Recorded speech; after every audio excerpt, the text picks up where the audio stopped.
the toothpaste, and he says people say that it nullifies your fasting. And Maimuna was, if I understood her correctly, because there was so much air and interference with her call, she says that she violated her fasting with someone, I think through a fight, and she said verbal bad words. So does this void her fasting? The things that void your fasting, scholars say, are 7. So memorize them, and then you don't have to worry about anything else, because now you know that these 7 nullifies your fasting, nullify your fasting, so anything else does not. First of all, eating and drinking. So eating and drinking, anything that goes into your stomach, through the mouth or through the nose, then this nullifies your fasting. Even if you swallow a stone, it nullifies your fasting.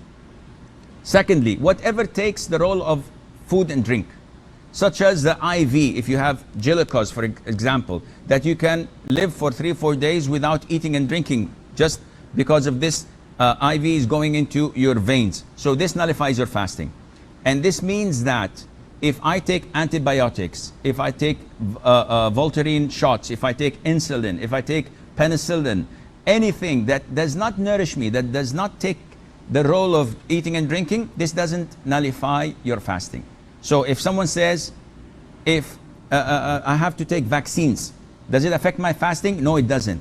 I have to extract a tooth, and the doctor gives me what they call tranquilizers or whatever, or anesthesia.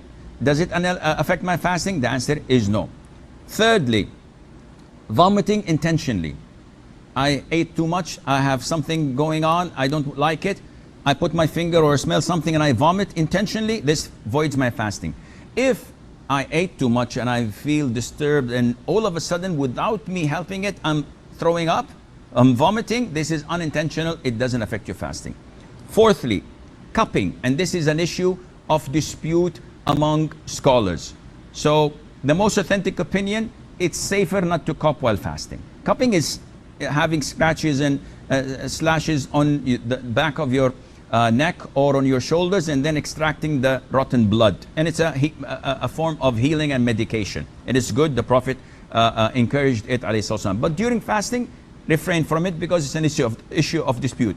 However, taking samples of your blood for the hospital is totally permissible. Bleeding from your gum while the dentist is working, does not affect your fasting. Try not to swallow it. What else? Donating blood, if it wears you down and it's a pint or two, if in this case, make it after Maghrib. And if you don't have the possibility to make it after Maghrib, then do it and make up for that day. Fifthly, ejaculation. Any person ejaculating while he's awake, of course, because this is different than nocturnal emission. What you suffer or what you have of what they call wet dreams, when you ejaculate while sleeping, this doesn't affect your fasting at all.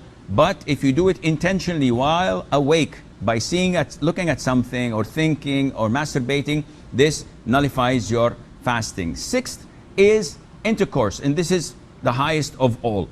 And we spoke about the expiation in the beginning. Seventh is the blood of menses or postnatal bleeding. These two, if they exist, then the fast is void, even if it's seconds before the adhan of the Maghrib. Now, if you look at toothpaste and look at these 7 categories, you will find that as long as it doesn't go into your throat, you're in the clear. And for Sister Maimuna, again, verbally abusing people and doing wrong things or fighting, it's not part of the 7. So it reduces the reward, but the fast is correct.